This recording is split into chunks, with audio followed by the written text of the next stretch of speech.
It's great to be with you.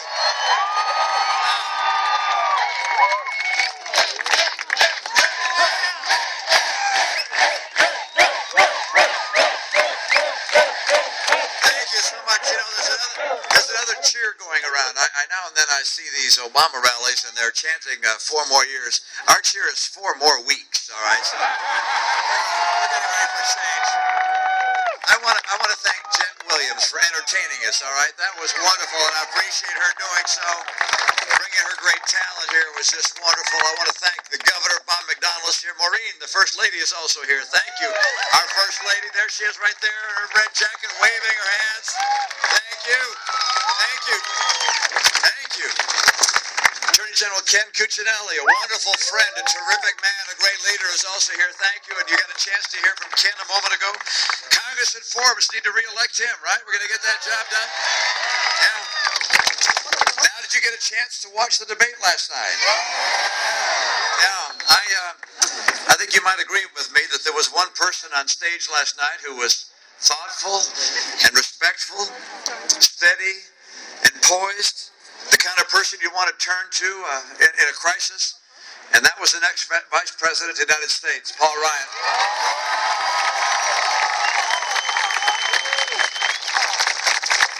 There was also one person on the stage who actually, when asked what he'd do to get the economy going again, had an answer. I mean, he laid out our 5-point plan to get this economy going, and the other candidate, of course, just attacked. But the American people are looking for answers, not attacks. We had a chance to talk about what's happening in Scranton, Pennsylvania, and the unemployment rate there has gone up to 10%. And we recognize this is unacceptable. The fact that we have 23 million Americans out of work, this is not just something that is a statistic. These are real families. These are people with a real life and are concerned about their future. And that's why Paul Ryan and I care about each and every American that's out of work, and we're going to do everything in our power to get Americans back to work again.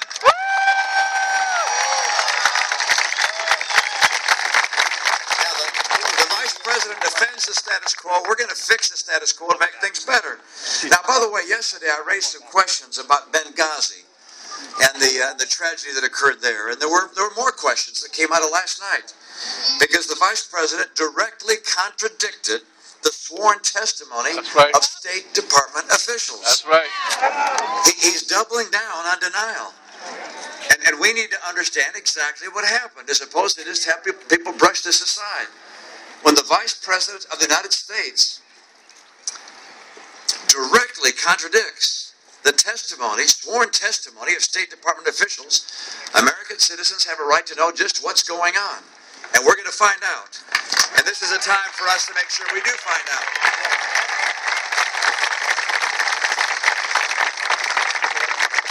Now, I must admit, I also enjoyed my own debate about a week ago.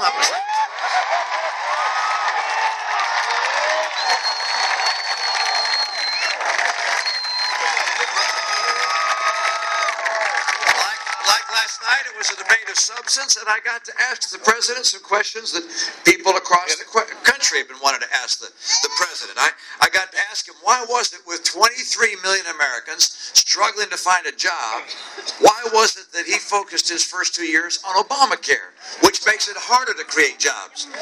Why was it with gasoline at about twice the price as when he came in, that he cut in half the number of permits for drilling on public lands? Why he said no to the Keystone Pipeline? I asked more questions. It's like, why was it with $1 trillion deficit, he found it in his heart to put $90 billion into green energy companies that in many cases were contributors to his campaign?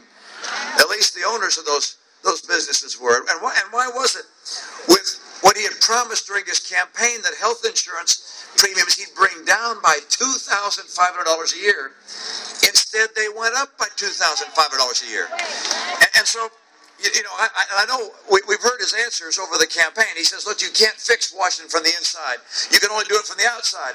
Well, we're going to give him that chance, all right?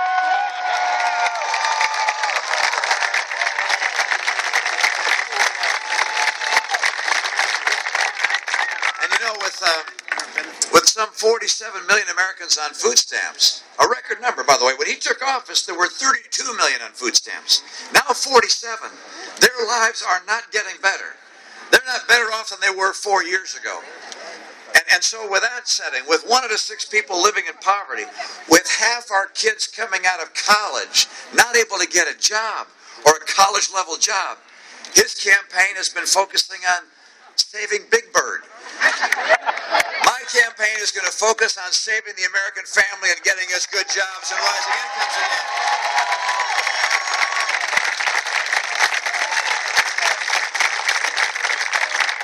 I think the president and I could agree on some things. We can agree that if he's reelected, he's going to raise your taxes. And I don't just mean, by the way, taxes on a small number of people. There's been a study done recently that shows that with all the spending he's planning, and with all the interest on the debt that's associated with all that spending, that he's going to have to raise taxes on middle-income Americans again. He's already done that with Obamacare. But he's going to have to keep raising taxes on middle-income people. Let me tell you this. I will not raise taxes on the middle class of America, and I won't raise taxes on small business.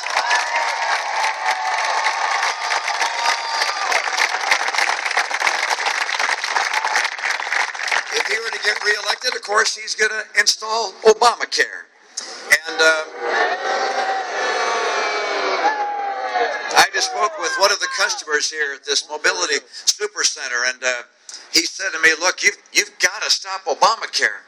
There are a lot of reasons for wanting to do that. One is that Obamacare is going to cost you an extra $2,500 a year. That's according to the Congressional Budget Office. It's going to make insurance that much more expensive. If I'm president, we're going to replace Obamacare, we're going to repeal Obamacare, and we're going to do something that helps hold down the cost of health care.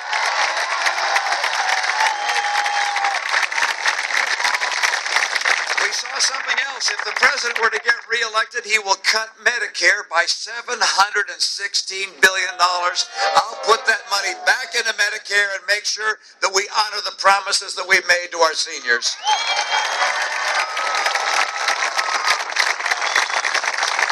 Something else that was spoken about last night in some depth, and that is the president has a budget that cuts our military by hundreds of billions of dollars. And then this sequester idea that came from the White House, that cuts it hundreds of billions more. The Secretary of Defense has said that these cuts would be devastating. Let me tell you, I know the president is pleased to see us reduce our military spending. I am not pleased to see that. I want to make sure that we continue to spend for a military that's second to none in the world. I will restore our military budget and not cut our military commitment.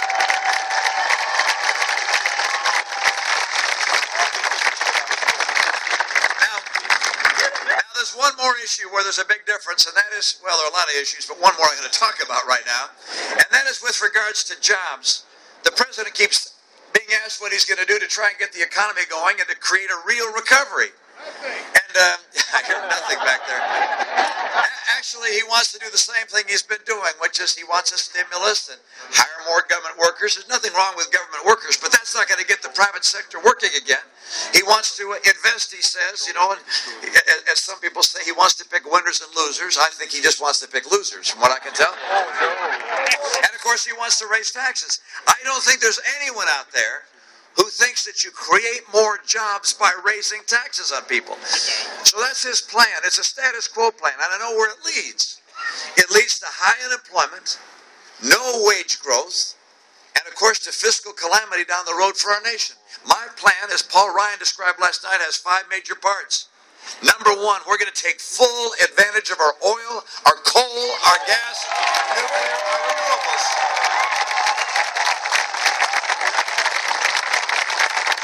Number 2, we're going to make trade work for us. We're going to open up new markets for our goods around the world, but we're going to crack down on China when they cheat, and they have. We're getting those jobs back here.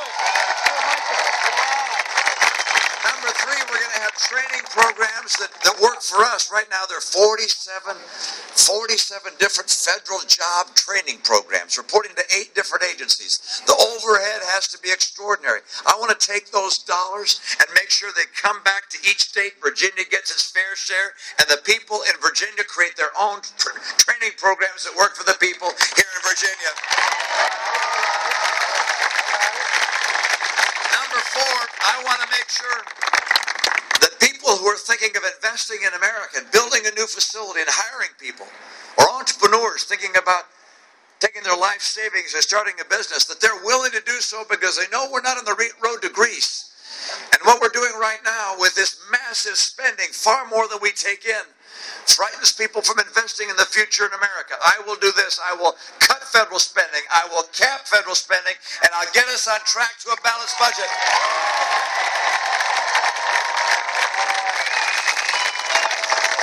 And number five, I'm going to champion small business. We're going to help small businesses like this one and others around this country. That's where jobs come from. We're going to get people working again by holding down taxes on small business, by getting regulators to help small businesses. And by the way, to take that big cloud off of small business, 75% of small businesses surveyed by the Chamber of Commerce said that because of Obamacare, they're less likely to hire people. That's one reason we're going to repeal it and replace it with real reform.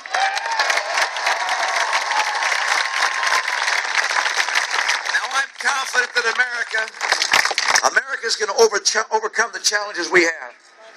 I know we face real challenges at home with so many people out of work and with schools that are not performing as they should, with deficits and people spending our government spending massively more than we take in every year. We've got real challenges. Got challenges around the world as Iran keeps getting closer and closer to a nuclear status. And with all those challenges, some people get a little discouraged. I'm optimistic. I've seen the American people facing tough times. We're a people that lives for something bigger than ourselves. I was at the Republican convention not terribly long ago, and I met Jane Horton there.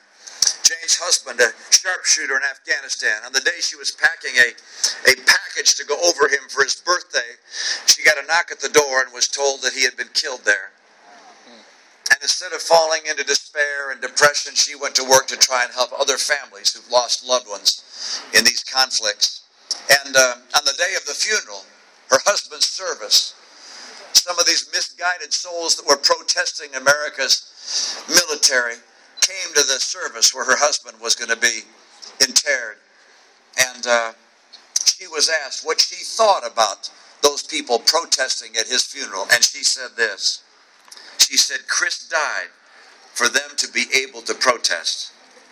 This says something about the character of the American heart and our great people.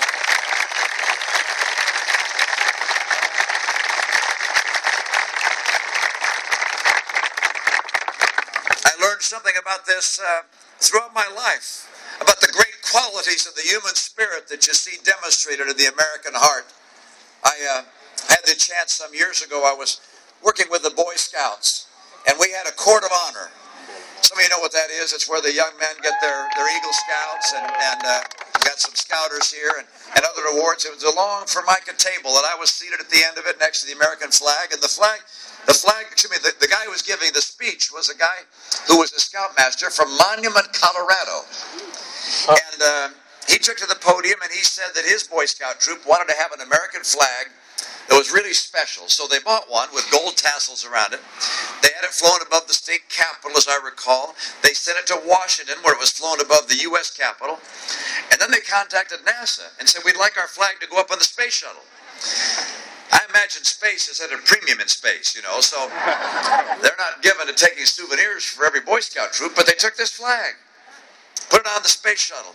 He said the boys were so proud as they were seated in their classrooms at school watching the shuttle launch, knowing their flag was on board, and then they saw the launch explode. They saw the shuttle explode in the air there. And he said that he contacted NASA about a couple of weeks after the disaster and said, have you found any remnant of our flag? They said no. He said he called about once a week for months, asking, have you found anything? They hadn't found anything.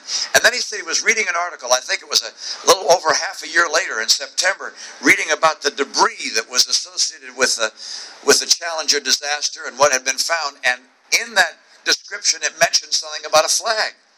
So he called NASA again. Said, did you find our flag? They said, well, yes, come, we'll make a presentation to you.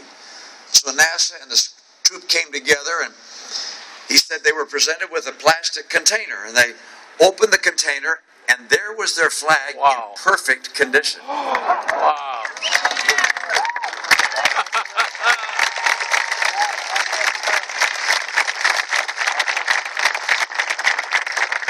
And he said, "That's it on the flagpole next to Mr. Romney at the end of the table." And I reached over and I grabbed that flag and held it out, and it was as if electricity was running through my arm. As I thought about the men and women in our space program who've put themselves in harm's way for discovery, for innovation, for pioneering, for us, living for something bigger than themselves. I think of the single moms who work hard to raise their children and give them dignity and devote themselves to their children. I think of the dad who's got 2 jobs to make sure that he can buy the kind of clothing his kid needs so he won't stand out at school. I think of the kid coming out of high school that says, "You know what? Instead of going on to college, I'm gonna enlist in the military and I want to serve our country." I love those who serve. I appreciate the sacrifice of our men and women in uniform. I can't understand the president who's commander-in-chief cutting our commitment to our military. This is a time for us to have a strong military, not to weaken it. America's military must be so strong, yes, no one would ever think of testing it.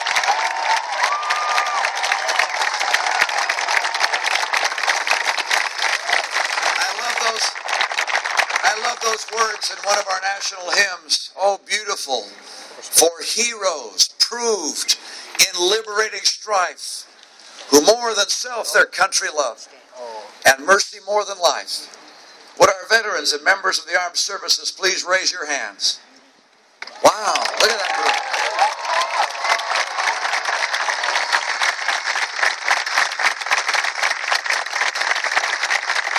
We're a nation of people who give ourselves to something bigger than ourselves, our family, our community, our faith, our country. So it makes America, America, which gives us the vitality to overcome the challenges we have. And now we face those challenges. We stand on the shoulders of the greatest generation. They brought us a nation that's prosperous and free. And they held a torch aloft for the whole world to see. A torch of freedom and opportunity and hope. They held it high. It's not America's duty to hold up that torch. It's America's honor to hold that torch. But now they're not as many of them as there used to be, and they're not able to hold it as high as they used to be able to. And so it's our turn. We've got to hold onto that torch and lift it for the world. And I commit to you this: when I become president of the United States,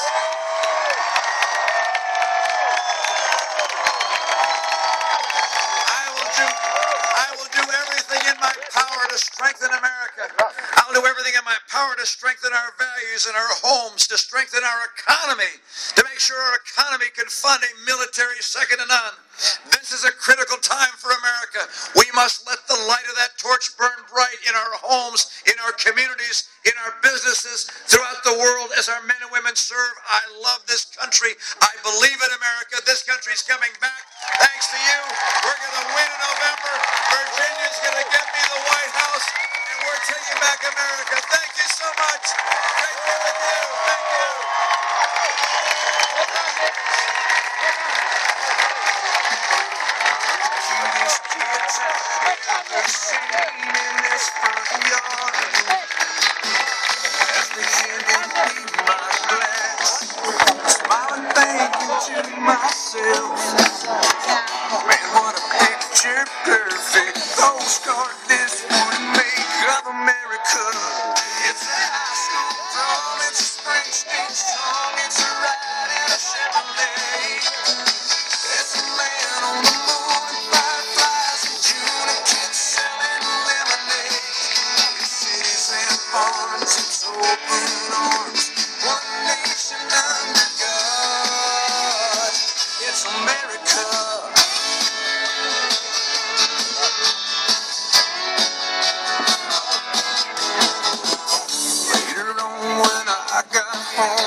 Just to help the neighbors out.